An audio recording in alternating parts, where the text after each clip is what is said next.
Hungry na, kinakain na ang babe. Day. 1 week na sipon mo, Day.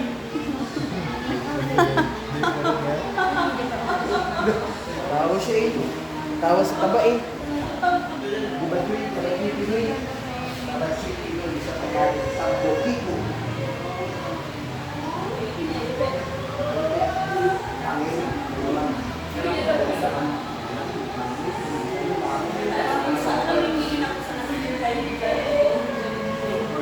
Sana all ng week.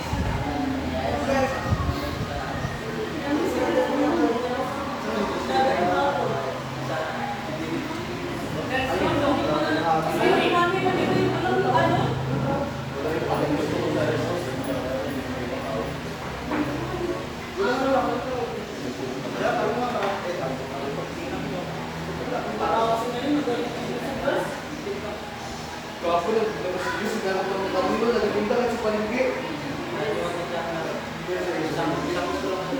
So, ano ba yun, Uda? Napapangala kasi mga sample yung holy friend. Huwag ka na friend din mag-friend din ng sport.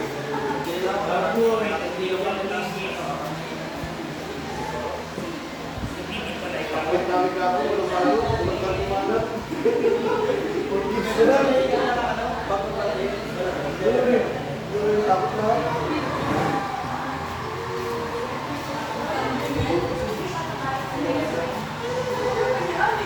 Bakit nagagawa sa amin?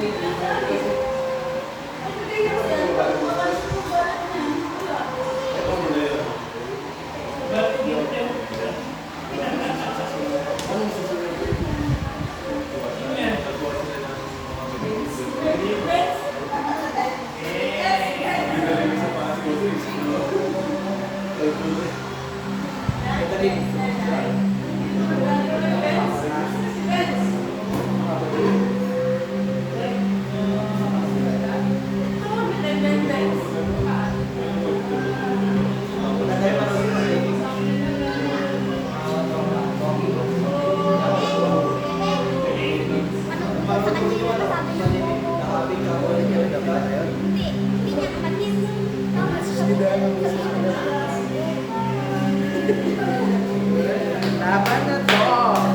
Go, go, go! Pami! Ayan, Pami! Mag-ista di ba? Talaga ng Pami, ha?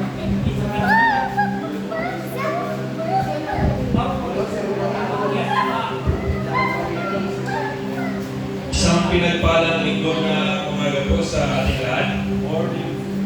And nung Friday po tayo nagkadak na service para sa mahal na araw. And ngayon naman po is yung tinatawag natin na Resurrection Sunday. Amen. And as we read po yung salita ng Panginoon, inaanyayahan kayo ba sa ito kayo? Sa mga nag-ilog, swimming pool, beach, di ba? And bukas po ay araw na naman ng Lunes, balik sa aming realidad, balik sa trabaho, sa labahan, at sa mga kailangan gawin sa tahanan. Pero bago po yun, tayo muna ay magsama-sama. Ipag-iwang natin yung paggumpayan ng ating Panginoon na ating tinatamasan. Kaya kung may mga Biblia po tayo, wala rin buksan sa Luke chapter 24. Babasahin po natin yung verses 1 hanggang 5. Meron po tayo mga Biblia kayaan, nandoon na po tayo.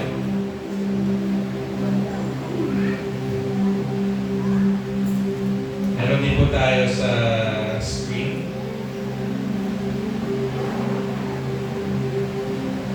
Balikan ko lang yung... Handa na po ba tayo? Basahin po natin yung Luke chapter 24, verses 1 to 12. Luke 24, verse 1. But on the first day of the week, at early dawn, they went to the tomb, taking the spices they had prepared. Verse 2. And they found the stone rolled away from the tomb. But when they went in, they did not find the body of the Lord Jesus. Verse 4. While they were perplexed about this, behold, two men stood by them in dazzling apparel. Verse 5. And as they were frightened and bowed their faces to the ground, the men said to them, Why do you seek the living among the dead? Verse 6. He is not here, amen, but has risen. Remember how he told you while he was still in Galilee. Verse 7. That the Son of Man must be delivered into the hands of sinful men, and crucified on the third day rise. And they remembered his word. Verse 9. And returning from the tomb, they told all these things to the 11 and all the rest. Verse 10. Now it was Mary Magdalene, Joanna, and Mary the mother of James, and other women with them, who told these things to the apostle. But these words seemed to them an idle tale, and they did not believe them. Last verse. But Peter rose and ran to the tomb. Stooping and looking in, he saw the linen clothes by themselves, and went home marveling at what had happened. Amen. Isa sa mga bagay po na makikita natin dito is the action of Peter. He was amazed, he was perplexed, pero the first thing he do, he ran in the tomb, seeing that wala na yung katawan ng Panginoon doon. Amen? And one of the culture ng mga Hudyo, the culture of the kapag tinupin nila yung pinaghigaan nila ng maayos, nilapag nila yung sa ulunan ng kanilang higaan, it is the assurance that one day that man will return for them. Amen? So it is the promise of God that He will return because the victory is ours. Let us pray. Father God, we thank you for this very moment. Hindi man ito yung eksaktong araw mong ikaw nabuhay, but as we remember the day that you rose from the dead, that you defeated death, that we can sing, "Oh death, where is your sting?" Lord, we are so blessed, we are so thankful, Panginoon, for the privilege that we have.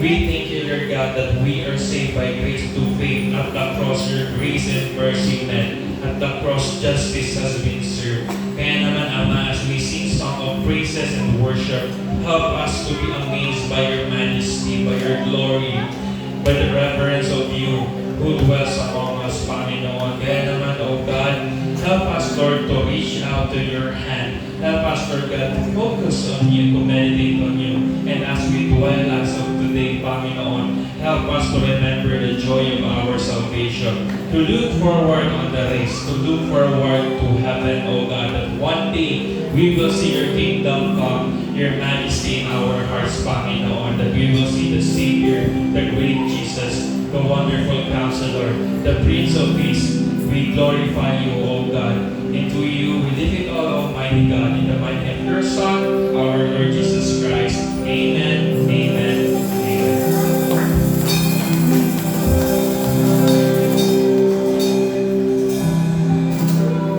Amen.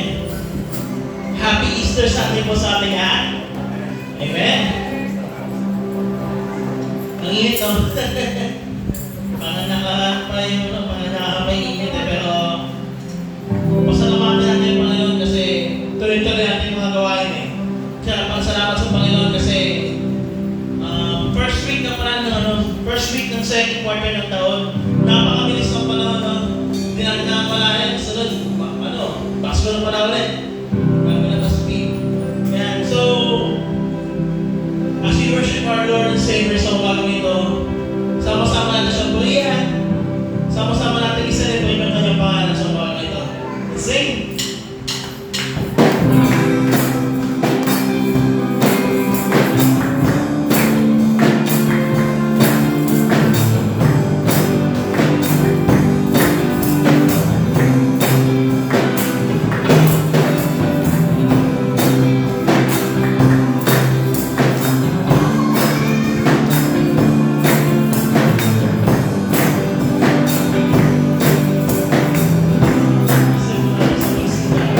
awit.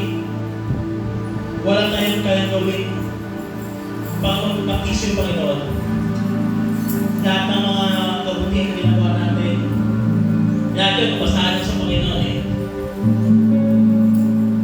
Pero sa pagmamahal ng Panginoon, binigay niya yung anak niya para sa atin. Para bahay-bayahan yung kasalanan ng bawat isa. Sama-sama natin ulitin na tayo.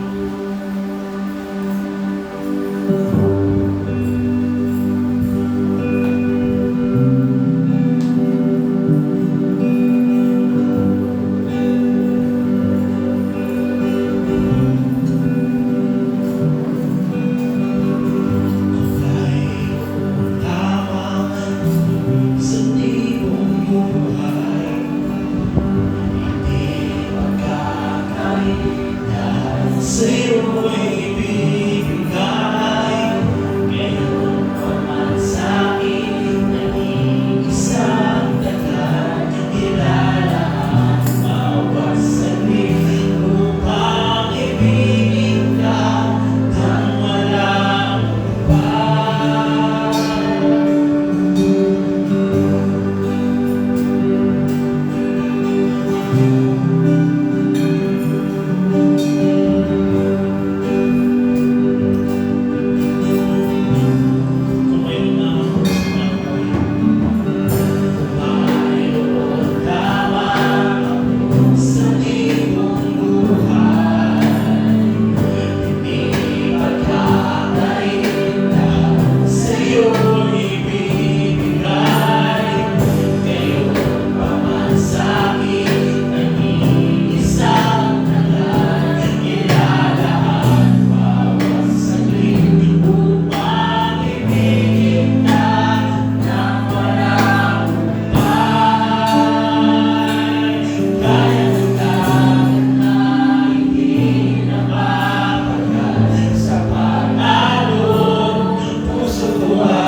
Isang pinagpalang araw po ng linggo sa ating lahat.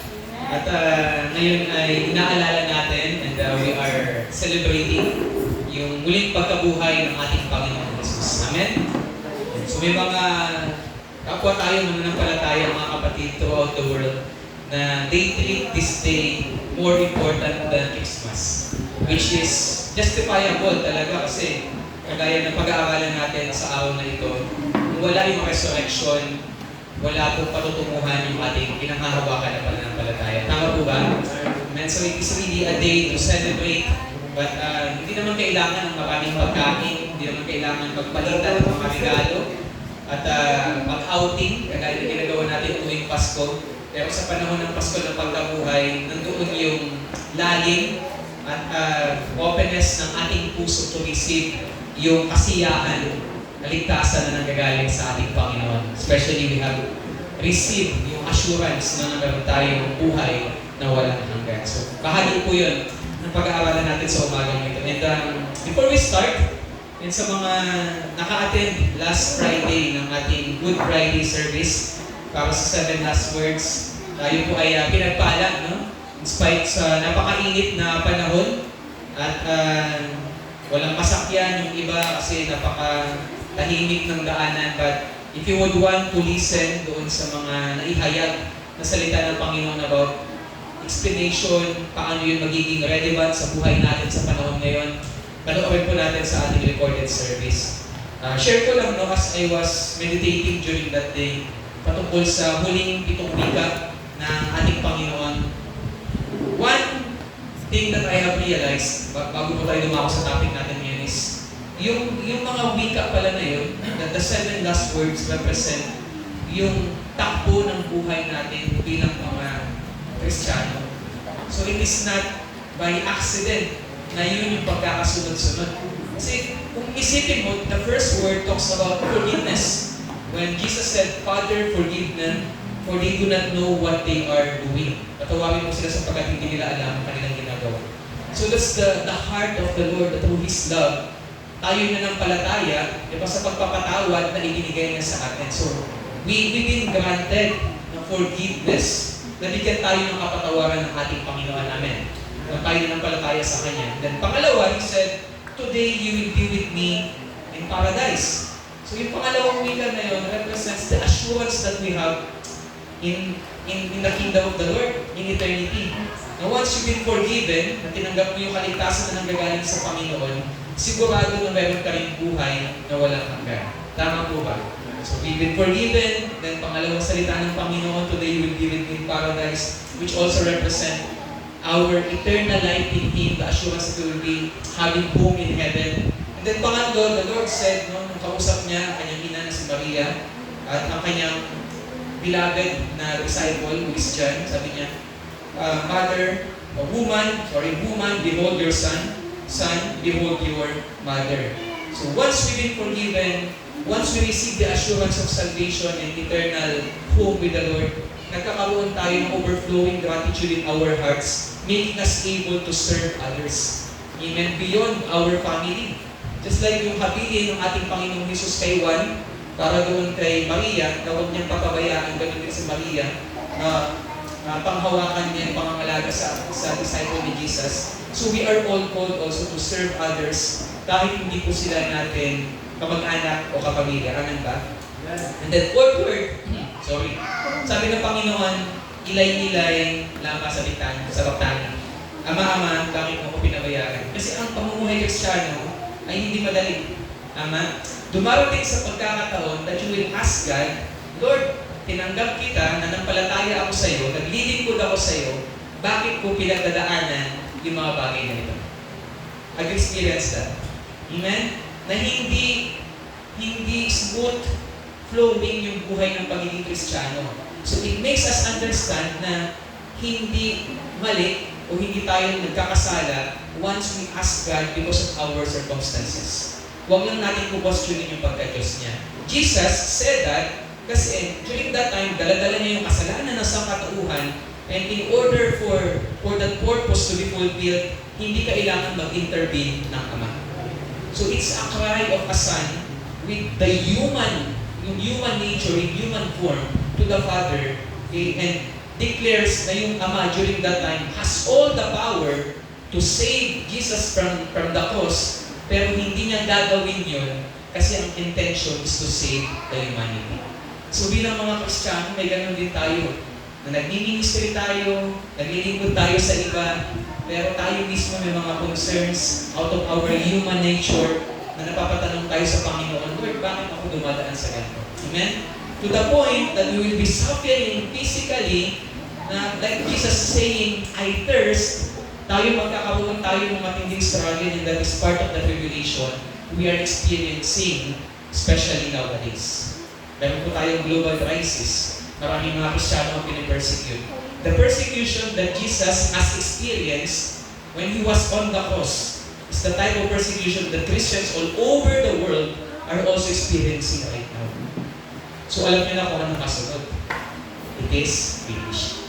Ibig sabihin, malapit nang matapos ang panukala, ang layunin ng Panginoon para sa ating lahat dito sa mundo. And once everything is finished, we can confidently say, Father, into your hands I commit my spirit. So nakita niyo yung proseso? Parang na-realize ko last Friday lang sa dami ng taon na pinapakinggan ko yung salita ng words ko, mga Lord, no? Parang may pattern pala talaga yung mga salita na binitawan mo, which reflects or represents yung buhay natin bilang mga Kristiyano hanggang tawagin tayo ng ating Ama na nasa langit. Amen po. But that's just a review. Panghawakan natin and just sharing my reflection na nagkaroon po ako ng Friday. But now, we'll be moving forward kasi ngayon ay Pasko ng Pagkabuhay. I-skip po muna natin yung Genesis chapter 26 and we'll be focusing on 1 Corinthians chapter 15. Okay ba sa inyo? Okay lang po? Kasi pag hindi okay sa inyo, wala kayong magagawa. So hindi tayo makapag-continue muna sa Genesis chapter 26 for our series. And since it is Pasko ng Pagkabuhay or Resurrection Sunday, tayo po ay mag-uusap patungkol sa muling pagkabuhay ng ating Panginoong Jesus at ano yung kahalagahan nun sa buhay natin bilang mga mananampalataya. So samahan niyo po ako. Let us read 1 Corinthians chapter 15, verse 12 hanggang sa verse 58. Mahaba po ito. Yan. Actually, kung papakinggan lang natin at pag dinilay-nilayang mabuti, lahat ng talatang ito, parang hindi po na kailangan mag-preach dito. Kasi malinaw pa sa pinakamalinaw na tubig kung gaano kaganda yung gustong iparating ni Apostol Pablo sa mga mananampalataya. So, i-reiterate ko lang siya. No? So, basahin po natin sa mga nanonood, magandang umaga sa inyo. Sundan niyo po kami sa 1 Corinthians chapter 15, verse 12 to 58. Again, parang ano na to, ito na talaga yung laman ng mensahe. Isa-summarize na lang po natin so that we can understand how the victory of Jesus over death is benefiting us para tayo nakikinabang bilang mga mananampalataya. Sabi dito sa 12, ngayon, magbabasa po sa Tagalog, kung ipapangaral namin si Kristo'y muling nabuhay, bakit sinasabi ng ilan sa inyo na hindi bubuhayin muli ang mga patay? Kasi during that time, yung mga nagsasabi na hindi totoo na muling binuhay ang ating Panginoong Jesus. At o kaya, yung iba sinasabi, yes, nag-resurrect siya, pero anong kinalaman naman sa muling pagkabuhay ng iba ng mga mananampalataya, yung resurrection niya? So ito po yung nire-refute ni Pablo dito. So sabi niya si 13, kung totoo yan, lilitaw na hindi muling binuhay si Kristo. So kasi para saan ba yung muling pagkabuhay ng ating Panginoong Jesus? And that is for being the first fruit, no? Unang bunga para sa muling pagkabuhay ng lahat ng mananampalataya. At kung si Kristo ay hindi muling binuhay, walang kabuluhan ang aming pangangaral at walang katuturan ang inyong pananampalataya. Listen to it carefully again. Kung si Kristo ay hindi muling binuhay, kung walang resurrection, ibig sabihin, walang kabuluhan ang aming pangangaral at walang katuturan ang inyong pananampalataya. Kung ganon, lilitaw na kami mga sinungaling na saksi ng Diyos dahil pinatutuhanan namin na muling binuhay ng Diyos si Kristo, ngunit hindi naman pala kung talagang walang muling pagkabuhay ng mga patay. So there are at least 500 witnesses nagsasabi ng muling nabuhay ang ating Panginoong Jesus. And all of them have consistent story about resurrection. So sabi ni Apostol Pablo, kung hindi totoo E di sana, sinungaling kami at walang katuturan itong mga pinagagagawa namin. Then tugtog po natin. 16, kung hindi muling pinubuhay ang mga patay, hindi rin muling binuhay si Kristo. At kung hindi muling binuhay si Kristo, kayo'y nananatili pa sa inyong mga kasalanan at walang katuturan ang inyong pananampalataya. Hindi lamang yan. Ililitaw pa na ang lahat ng mga namatay na sumasampalataya kay Kristo ay napahamak. Diba?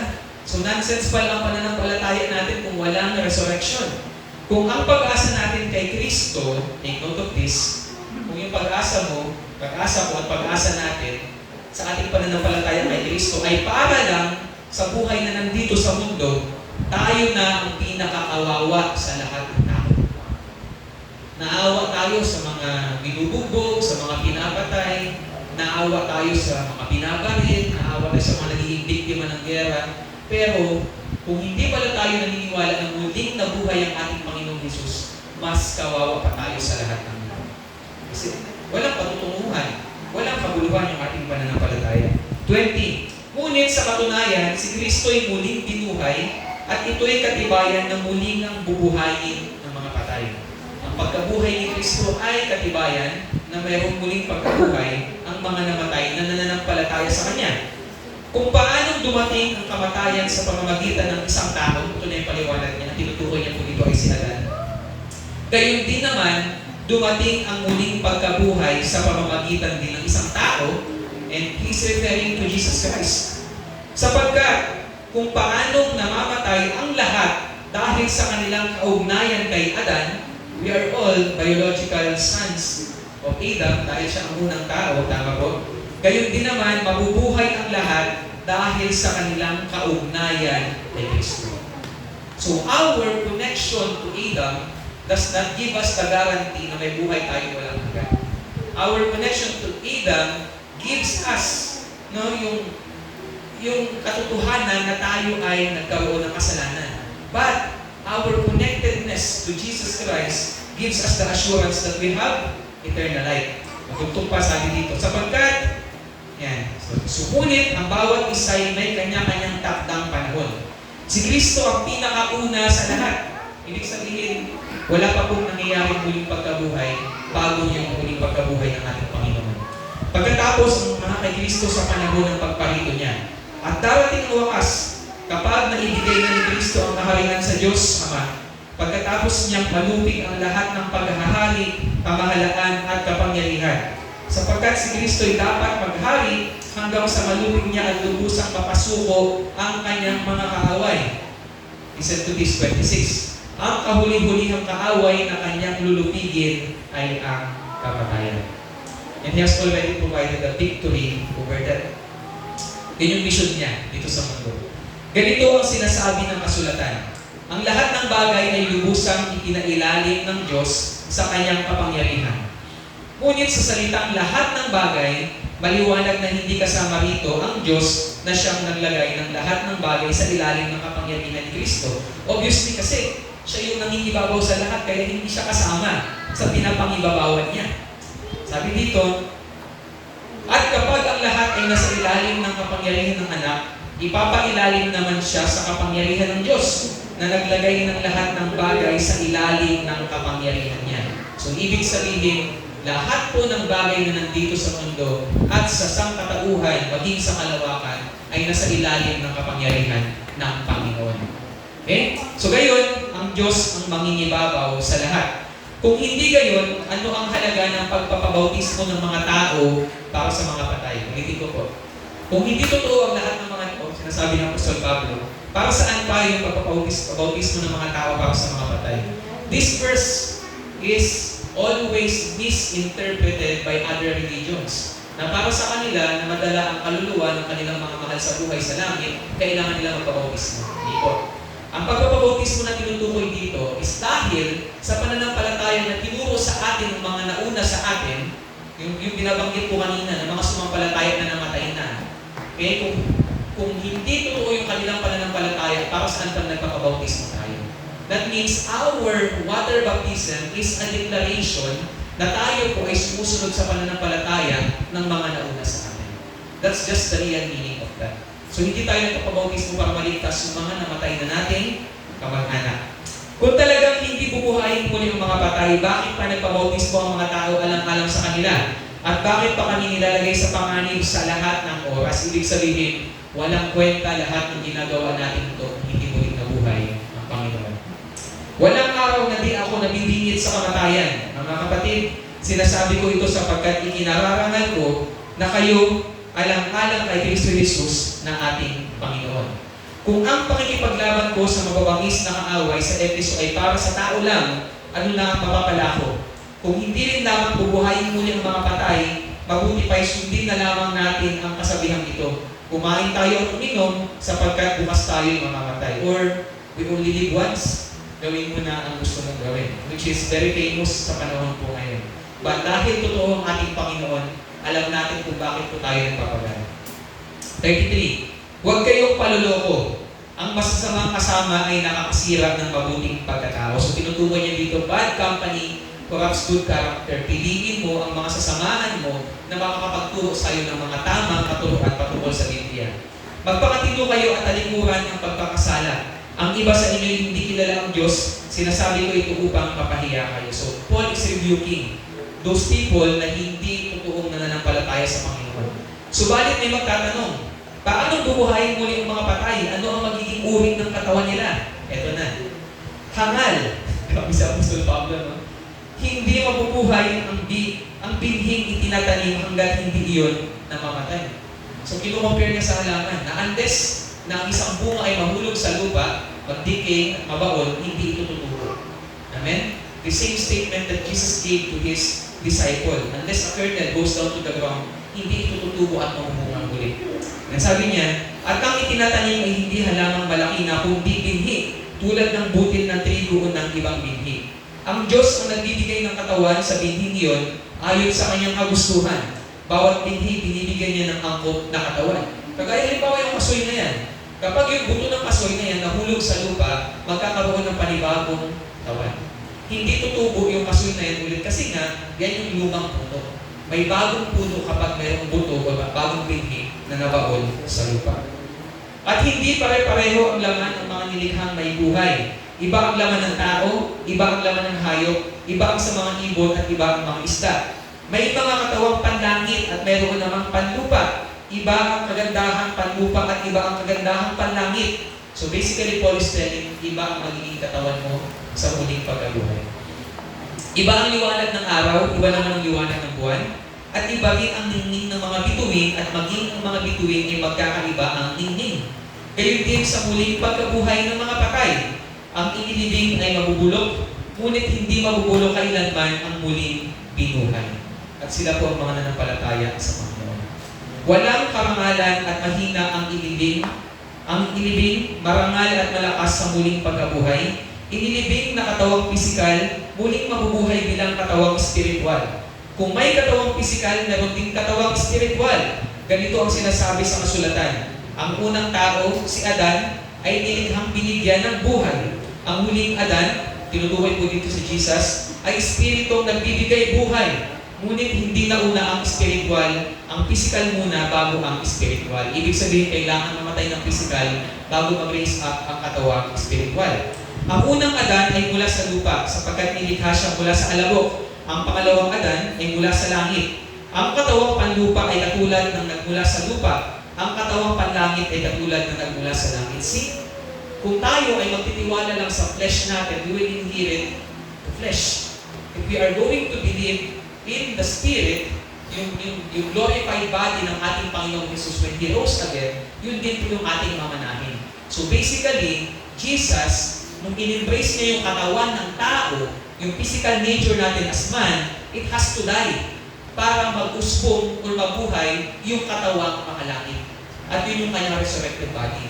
Paul is telling, kung hindi kayo mamamatay sa mga katawang physical ninyo, hindi nyo mamanahin ang katawang pangwalang hanggan. Sa Amen, church?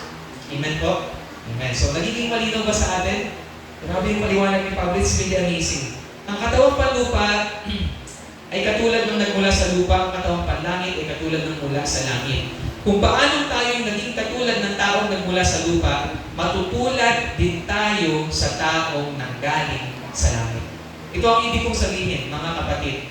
Ang binubuo ng laman at dugo ay hindi maaaring makabahagi sa kaharian ng Diyos, at ang katawang nasisira ay hindi maaaring magmana ng hindi nasisira. Isang hiwaga ang sinasabi ko sa inyo. Hindi lahat tayo ay mamamatay, ngunit lahat tayo ay babaguhin. Paul is talking about the rapture. Sa isang sandali, sa isang mata, kasabay ng huling pag-ihip ng trompeta, sapagkat sa pagtunog ng trompeta, ang mga patay ay muling bubuhayin at di na muling mamamatay, babaguhin tayong lahat. Ang ating katawang nabubulok ay mapapalitan ng hindi nabubulok, at ang katawang namamatay ay mapapalitan ng katawang hindi namamatay. Kapag ang nabubulok ay napalitan na ng hindi nabubulok, at ang may kamatayan ay napalitan ng walang kamatayan, matutupad na ang sinasabi sa kasulatan. Ito na, nalupig na ang kamatayan, lubos na ang tagumpay. Nasaan o kamatayan ang iyong tagumpay? Nasaan o kamatayan ang iyong kamandag? Ang kamandag ng kamatayan ay ang kasalanan, at ang kapangyarihan ng kasalanan ay nagmumula sa kautusan. 57. Magpasalamat tayo sa Diyos na nagbibigay sa atin ng tagumpay sa pamamagitan ng ating Panginoong Hesukristo. Kaya nga, mga minamahal kong kapatid, magpakatatag kayo at huwag matinag, maging masipag kayo palagi sa paglilingkod sa Panginoon, dahil alam ninyong hindi masasayang ang inyong pagpapagal para sa Kanya.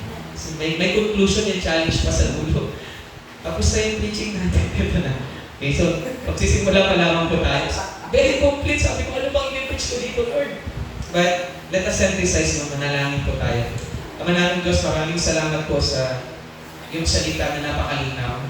Papaliwanag sa amin po, Apostle Paul, kung gaano po kami merong kasiguruhan ng buhay na walang hanggan while we are still living here in this world as we put our faith in you. Patuloy niyo po aming bigyan ng spiritual na pangunawa para maintindihan ng mga bagay na makalangit. Tulungan niyo po kami ng overcome yung mga distractions sa aming puso at isipan so that we can understand how important this day is. Kung gaano kahalaga yung aming pinagdiriwang na muling pagkabuhay mo para pagtagumpayan ang kamatayan na kinakatakutan ng marami sa amin. Maraming salamat na masaya po ang kapulihan sa pangalan ni Jesus. Amen. So ito po yung title ng mensahe natin. Simula ko lang siya. Ay, ito na pala, nasa akin. The resurrection of Jesus, victory over death. Tagumpay laban sa kamatayan. Ang dami na kailangan pagtagumpayan ng Panginoon, and the last enemy to defeat is death. Ito yung binabanggit ko ni Apostol Pablo. So moving forward, sino gumawa nun? Yung media natin, tumitindi ha. Okay. So if you are not a Christian, I just want to ask you, halimbawa, dito tayo sa panahon na to, started long ago, nabuhay yung mga tao, history-wise, etc. Pero hindi nag-exist si Jesus.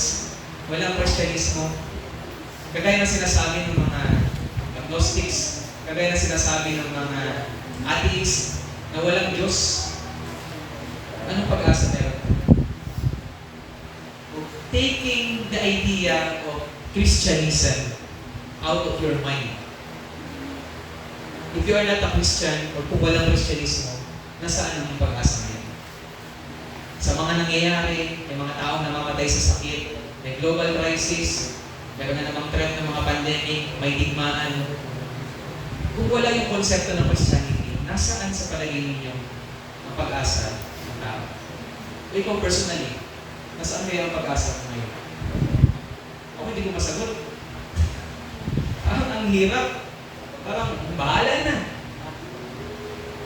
Amen? Nagigats natin, church.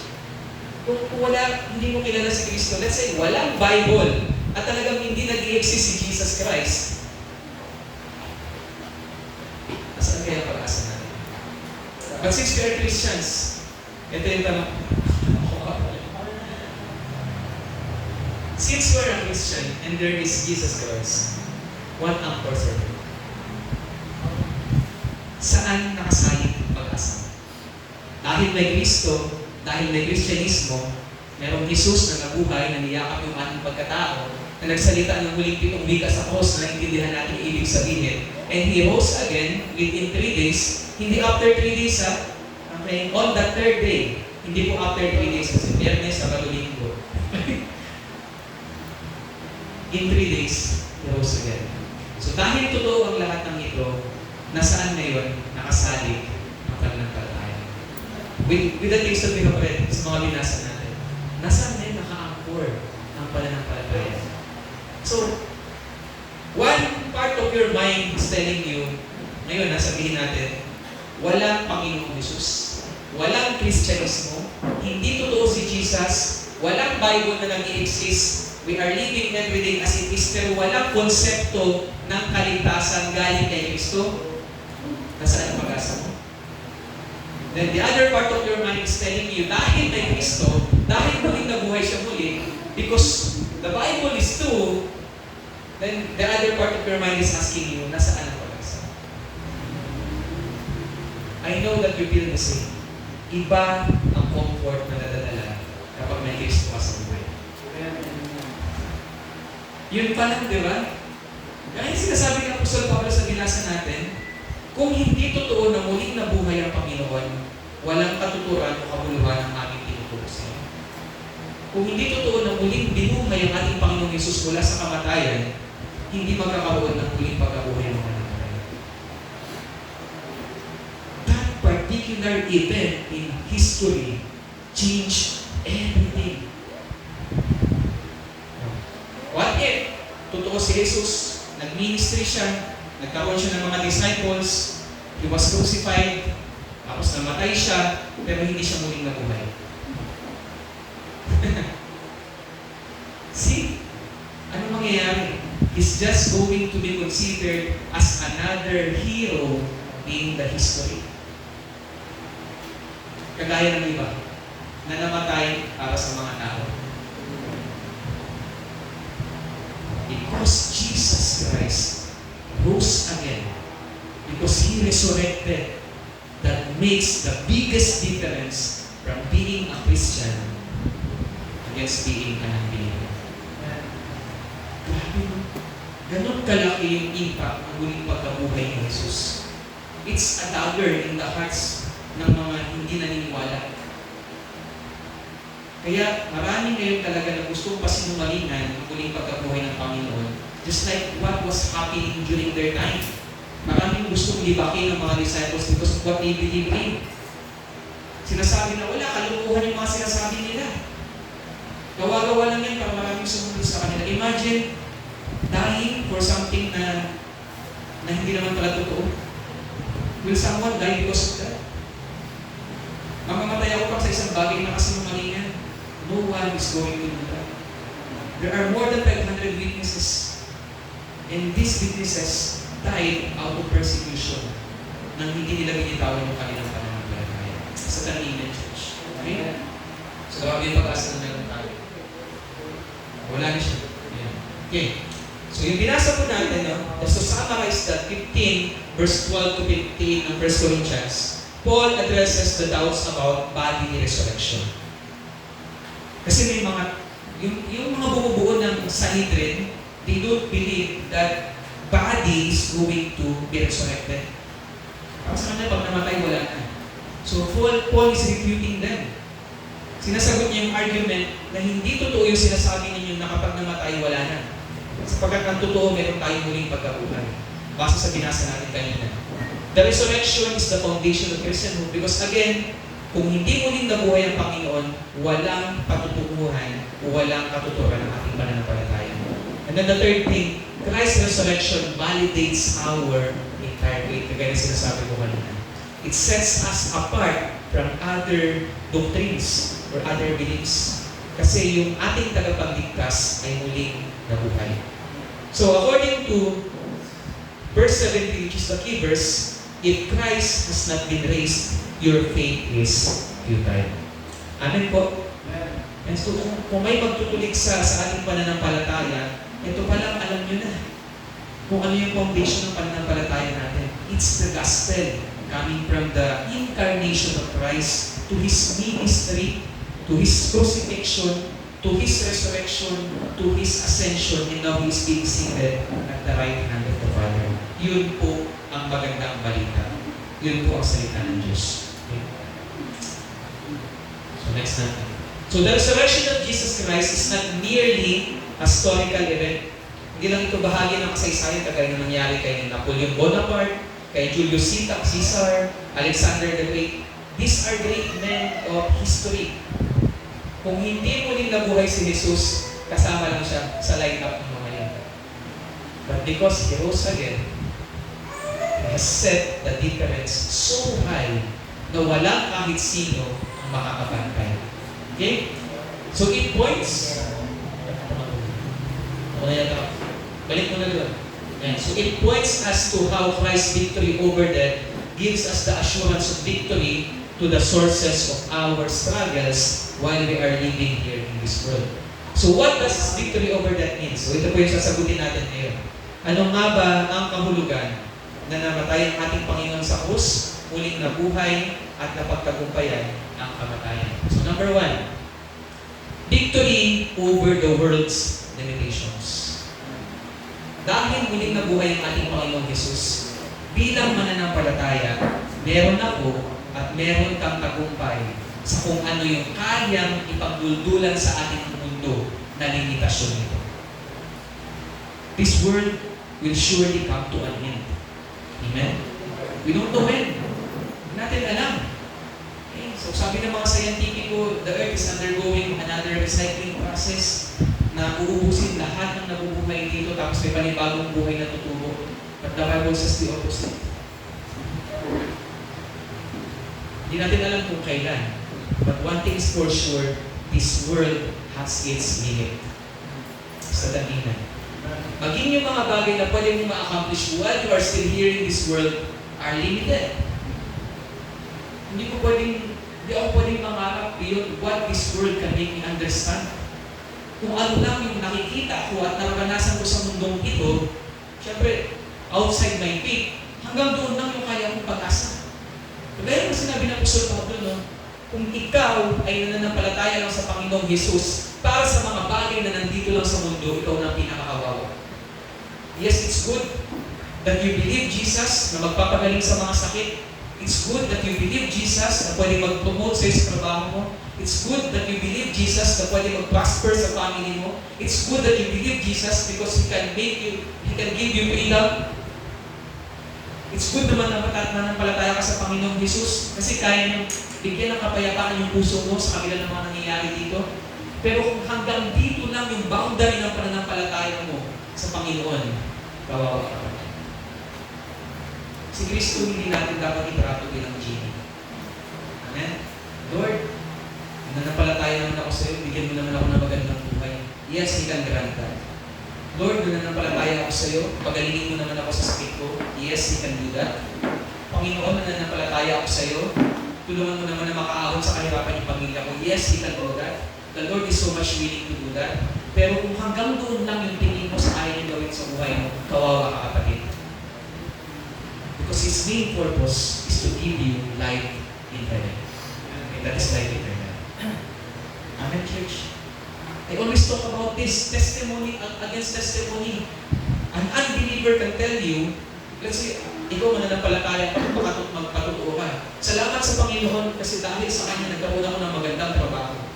And then, an atheist, an unbeliever will tell you, wala akong Panginoon pero ako yung may-ari ng kumpanya ko sa ganang trabaho. You can testify about the Lord's goodness. Lord, nagpapasalamat ako sa iyo kasi bumaling ako sa sakit ko. And then, an unbeliever can tell you, ako yung gumawa ng loob na nagpagaling sa iyo. But if you testify, Panginoon, salamat sa iyo kasi kapag namatay ako sa mundo ito, may buhay ako walang hanggan, walang makakain para sa iyo. Kasi walang ibang may kayang gumawa niya kundi si Kristo. So our hope goes beyond what the hope this world can offer. Kaya hindi tayo mananampalataya lang sa Panginoon para pasayahin tayo sa mundong ito, pagaanin yung buhay natin sa mundong ito. Our hope in Jesus goes beyond what this world can offer. That is eternal life. Amen, church? It's like what I'm saying here, no? The resurrection of Jesus Christ assures us that our faith reaches beyond the temporal, yung pansamantala. Kung ano yung nakikita at nakakawakan natin sa mundong ito, material limitations of this world, saan papunta into the eternal promises of God? That means, Kahit yung mga nakatira sa kabundukan ngayon, kumakain lang sila twice or 3 times a week. Kung may Panginoon sila, mas mayaman pa sila sa pinakamayaman sa mundo ito na hindi na uubusan ng pagkain sa bahay. Ano ba? Diyos. It's good to have those things na may Diyos ka. Pero the point here is, kung magkakamal ka na lang ng kayamanan sa mundo ito, unahin mo na yung kayamanan ng kaligtasan ng dalawa sa Panginoon. Because that thing will not be taken away from you. Walang makakanakaw. Okay? So if only this time we have hope in Christ, we are all people to most to be here. So but our hope extends far beyond earthly circumstances into the glorious inheritance awaiting for us. Excited na ba kayo na makita yung bahay niyo sa langit? Amen! You should be! Huwag mong hilingin na ngayon agad na. Okay? That's my prayer. No? Parang sa limitation ng utak na meron ka, yes, hindi ka na natatakot para sa buhay mo. Basa ko yung post ng kapatid natin dito. We really need to take care of our health kasi maraming taong umaasa sa atin. Amen? May napanood ako sa Facebook kahapon, yung 2 years old, nakalilig lang ng kanyang tatay. Grabe yung iyak niya doon sa puntod, gusto niya makita yung tatay niya. Sa part ng mga kamag-anak, nabasa ko yung mga comments, sobrang sakit na makita niya yung bata umiiyak kasi hindi niya nag-unawaan yung konsepto ng kamatayan, hindi niya na makikita yung tatay niya. Yung tatay, masakit nun. That's something na ayaw natin mangyari. But the point here is, hindi kayang pigilan ng mga bagay na yung binigay na sa atin na buhay na walang kamay. We can have those worries, those anxieties when we're still living here. Pero saan na church, huwag tayong malilitahan ng mga bagay. So, Amen. So let us be excited to have that eternal home. Kung sinabi pa maninipag ng Panginoon sa sumulat ng Hebreo, ang nakita ni Abraham is a great city, far beyond, more beautiful kaysa doon sa promise. And that's the same hope that waits for us. Amen? Pangalawa, we have the victory over the corruptible. Ibang corruption po yung tinutukoy dito ha. Ay, hindi mo na natin pag-uusapan ngayon yung mga corruption na nangyayari ngayon sa gobyerno. But the corruptible, which is being referred here, kagaya ng binasa natin sa 1 Corinthians chapter 15, yung mga bagay na nasisira, na nagdudulot ng pagkabulok. Ito katawan natin. Nagkakasakit ito. Sino po sa inyo hindi pa nagkasakit mula baby? Sino sa inyo yung lakas mo, pareho pa din, lalo sa mga 30 pataas dyan. Wala nung kabataan mo. Iba na, di ba? We experience wear and tear. Para tayong mga gamit na habang tumatagal nasisira, nagugulok, naluluma. Amen? Throughout the history, in almost 6,000 years na pakikipaglaban ng tao, pakikibangan ng tao sa buhay, wala talaga makapag-discover ng pagkabata. Tama po ba? Sabihin niyo po ako kung meron na nakadiscover ng gamot na kapag ininom mo, yung cells mo babata. Yung cells mo na luma, babata. Yung tipong 70 years old ka na bigla ka magiging parang 30 anin yung kato. Yes, rejuvenation meron. Pampabilis ng pag-peel off ng mga dead skin cells para tumuho yung bago, meron. Pero yung ibabalik sa katawan mo na from 70 years old, katawang 30 anin ka, katawang 20, wala. Marami ng mga milyonaryo at bilyonaryo ngayon. At yung sinasabi nila, i-give up ko ang yaman ko, magkaroon ng makulit ng mas bata na katawan. But as believers, we have the victory over this corruptible body. This corruptible body is prone to sin. Ito nagiging dahilan ng pagkakasalan natin. Just like ano nangyari kay Esau. Dahil sa kagutuman ng kanyang katawan, pinagpalit niya yung birthright niya. Kasi gutom na gutom siya. This body causes us to sin. So, amen? Yung mata natin, yung bibig natin, yung ilong natin, kamay natin, paa natin. This is subject to destruction. This is corruptible. But the good news is, kaya yung binasa natin, sabi ng Apostol Pablo, In order for you to inherit yung katawang makalangit, kailangan talagang mamatay muna itong katawang makalipa. Hindi maaaring tiyanan. It's like what the Lord Jesus did on the cross. That physical body that embraced humanity, that physical body, that flesh na hindi nagkasala, has to die. Kailangan mamatay para magkaroon siya ng katawang makalangit. And he is the first fruit. Ibig sabihin siya yung unang nakagawa nun. Prior to him, walang ibang kahit sino sa Old Testament na nagkaroon ng buhay sa pamamagitan ng katawan na hindi nasisira. All of them, parang bang nakapila silang lahat, anxiously waiting, eto na. Malapit na. They are all waiting in Abraham's bosom. Nandun sila sa paraiso.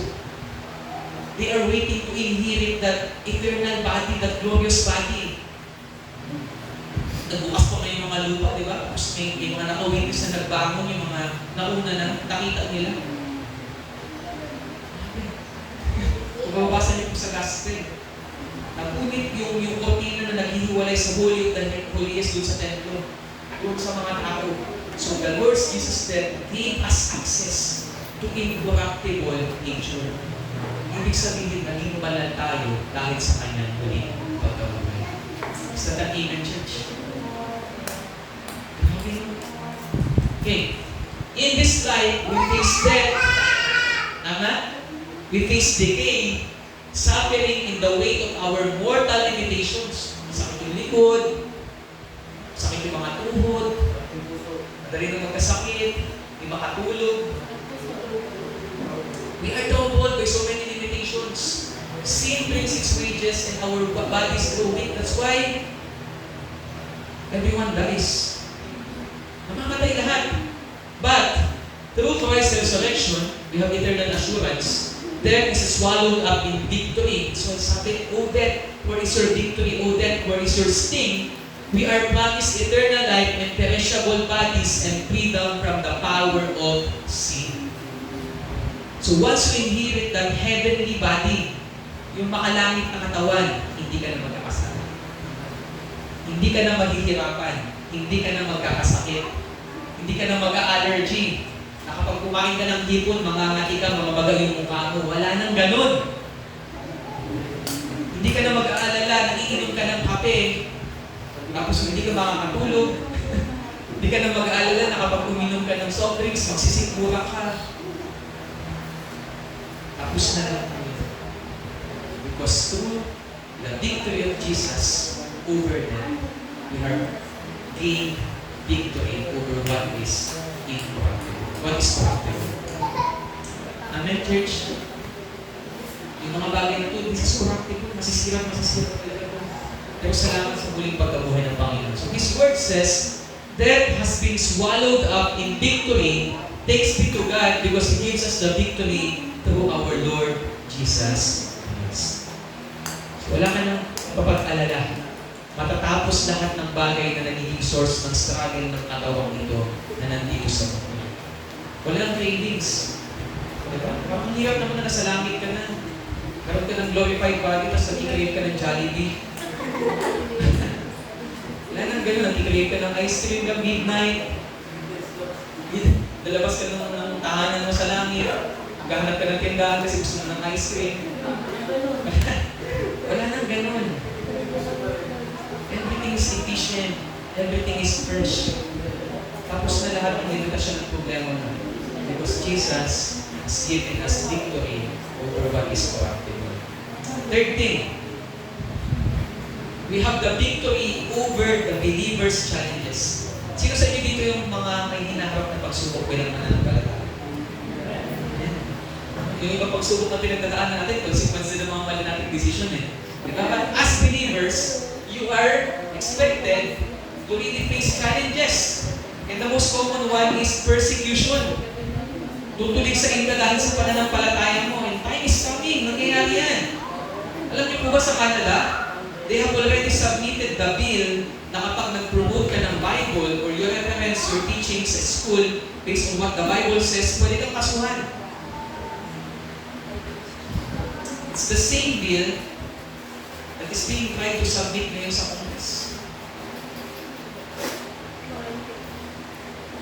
Pagdating ng panahon, na kapag may alam ka, natuturo ka ng Biblia, kriminal ka. Marami.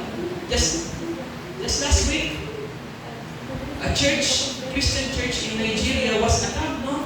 Nabalitaan niyo po? More than 20 believers were killed. We praise God, no? For those things, alam natin na may works makita.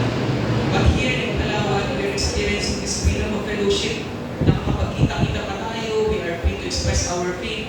Just last week din also, may NBA player na tinanggal sa team because he's so bold expressing about his faith. And that's not the first time. Maraming mga Hollywood stars ang na-cancel, magagaling. Hindi na nabibigyan ng project because they are both believers of Christ. In this world, we have so many purposes. Maaaring dumating sa point na hindi ka na mag-qualify sa trabaho, na ang galing ka sa trabaho kasi Kristiyano ka. Tama? Are you ready? Mahirap yun. But we have the assurance dahil na pagtagumpayan ng Panginoon ng kamatayan, we also have the victory over the challenges that we face as believers. We face daily challenges that lead us into sacrificial obedience and labor. Speaking of labor, yung labor is not an ordinary word. It is wasting away. Something na nasa iyo ang nawawala when you labor. You waste away. You fade. You decay. But all of these are not put in vain as these challenges lead us to sacrifices which tell that we are heaven born. So sa madaling salita, yung pagsubok na pinagdadaanan mo ngayon dahil sa pagiging Kristiyano mo is an evidence na papunta ka sa langit.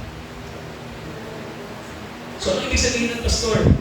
Ibig sabihin ko kung Kristiyano ako pero wala akong pagsubok na pinagdadaanan sa pagiging Kristiyano ko, hindi ako papunta sa langit. I don't know. Maybe, baka kasi hindi ka naman talaga totoo nananampalataya. Because throughout the history, from Old Testament to New Testament, believers face extreme persecutions because of their faith. Sino sa inyo yung may hinaharap na pagsubok? Kasi alam nila na Kristiyano. Alam mo yun? Simula pa lang nananampalataya ka, na-persecute ka na sa bahay mo, at saka nagsimba na gano'n. Dapat dito lang tayo, ito yung kinalakihan natin, ito yung tradisyon natin, ito yung kultura natin. Very common. Nung Friday, di ba, lumabas na naman yung mga traditions and practices that when we speak about the gospel, no, para i-control yung mga ganong paniniwala, we are persecuted. Ano pa kialam ninyo? Ito yung paniniwala namin, tradisyon na namin to. That's persecution, church. Bida-bida ka, pasyano. Diba sa school, ikaw lang yung hindi na umopya. Ba't di ka lang umopya?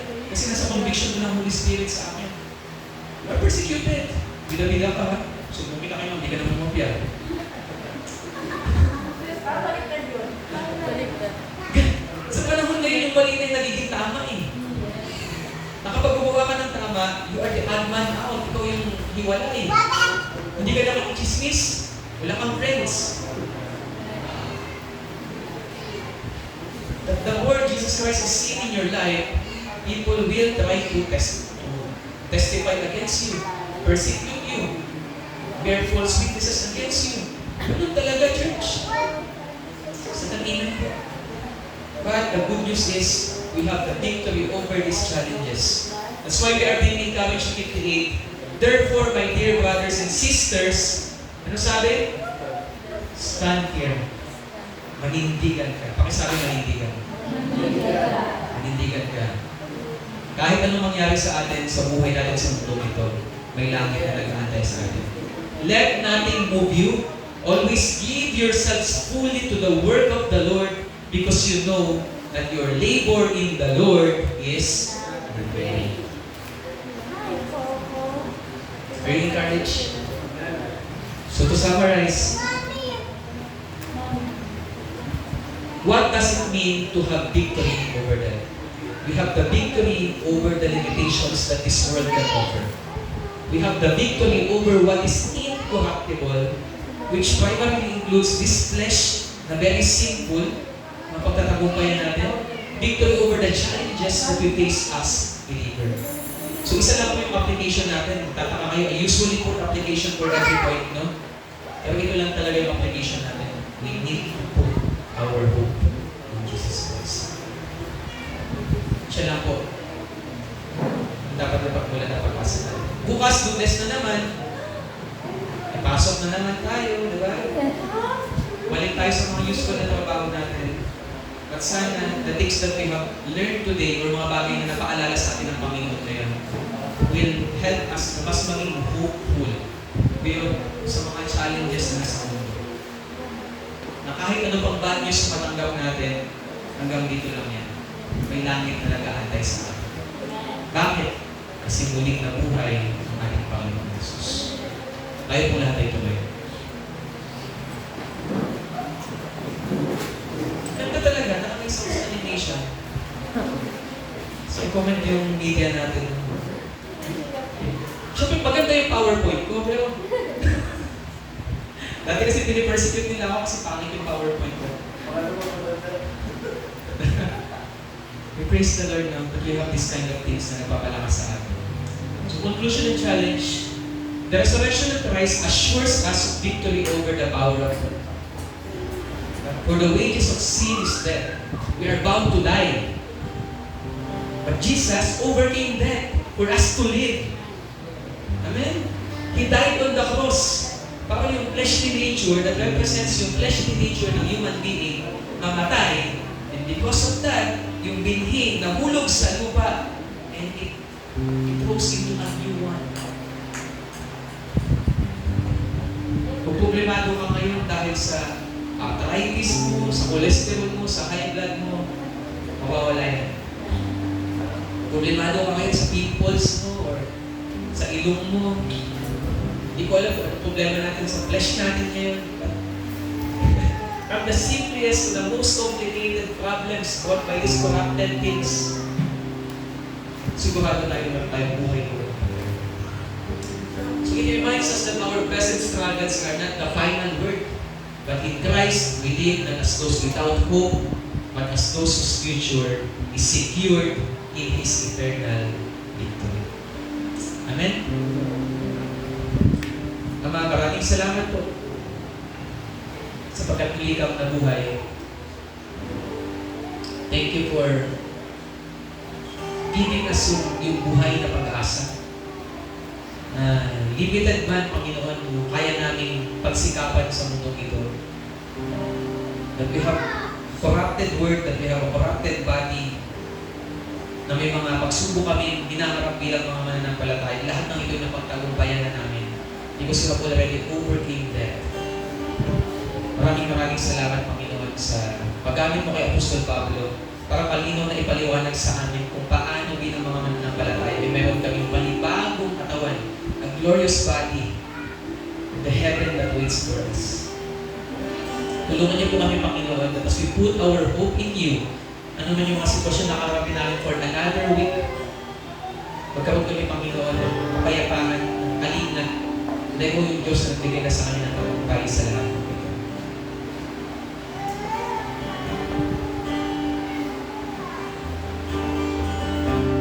Kasi ba yung Diyos?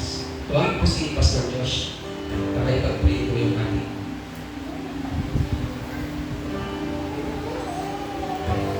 Sige po, let us pray.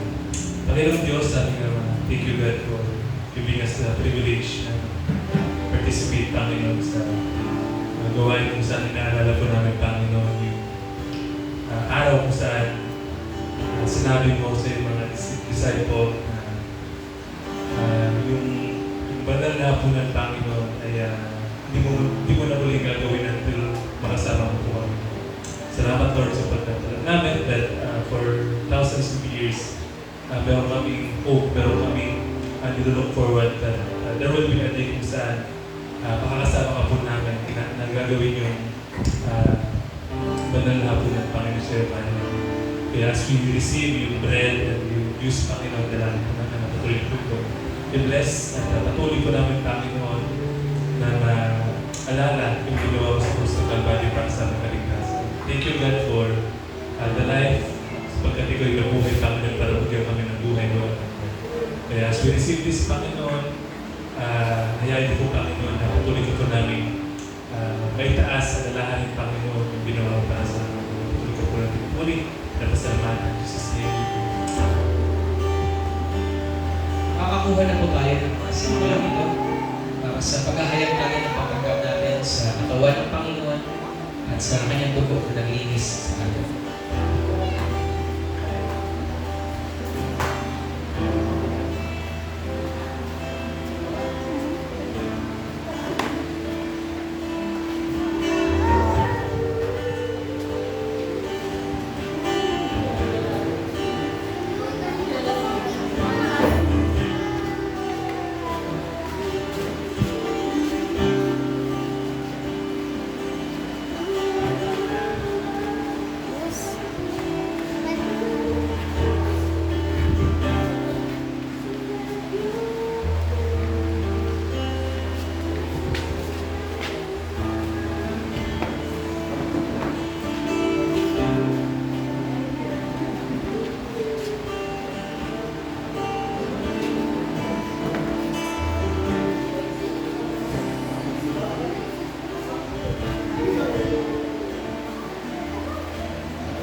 Nakakatuwa na yung ating symbol, yung bread, tsaka yung juice.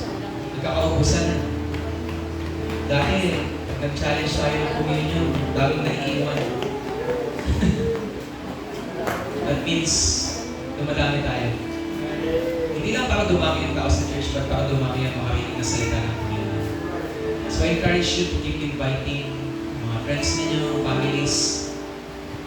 Para naman may silbi yung siya at kusina na pinapagawa natin sa likod. Yes! mas maganda na maraming umiiit, maraming nagsisiyar doon. Maraming niluluto na pagkain sa kusina. More importantly, hindi masayang, no? Hindi naman sayang kasi hindi babalik sa Panginoon yung kanyang salita na buhay. But the point is, mas maraming makarinig ang salita ng Panginoon. And it's so nice to see faces na nakasama na natin before, na nakakasama natin ulit. That as one body, we are able to declare our faith. Na nasama-sama natin pinapakita sa Panginoon. Nakahayag natin sa bawat isa na tayo ay bahagi ng katawan ng Panginoon. Katawan na kanyang naligtas, no? Sa pamagitan ng kanyang kamatayan at muling pagkabuhay. Habang si tayo kumakain, dumapot sa Jesus na tinapay at matapos magpasalamat sa Diyos, pinaghati-hati niya yun, ibinigay sa mga alagad at sinabi, kunin ninyo ito at kainin, ito ang aking katawan. Kainin po natin sa mga katawan.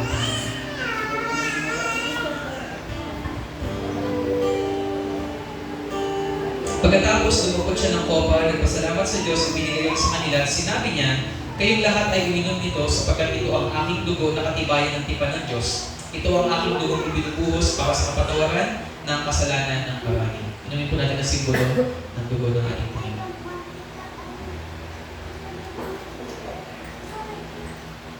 Maraming salamat po sa kalayanan na ihayag ang aming pananampalataya, Panginoon. But we know that may mga persecutions man kami pinagdadaanan, you as our God, as our Savior, has already made us overcome. Salamat, Panginoon, sa pagkat ikaw ang first fruit, first word of all. Yung connection namin kay Eva gave us the privilege to live in His Word, pero we face the consequences of sin. But our connection to you, Lord Jesus, gave us salvation, justification, and assurance of eternal life. Maraming salamat, Panginoon. Tulungan niyo po kami na dalhin ang pag-asang ito sa mga susunod na araw muli na darating ang mga crisis, ang aming mabalitaan at maranasan, na patuloy po kami tumingin sa pag-asa na nanggaling sa iyo. Salamat, Panginoon, because we are not limited by anything that this world can offer, Panginoon. At meron po kaming buhay na patotoo na may Diyos kami na nagbigay sa amin ng makalakit na Panginoon. Kaya sa iyong kapawihan, Panginoon, na patuloy magpala ng bawat isa sa pagpapatuloy ng gawain mo sa umaga nito. Sa pangalan ni Jesus, ito ang aming dalangin. Amen. Yeah.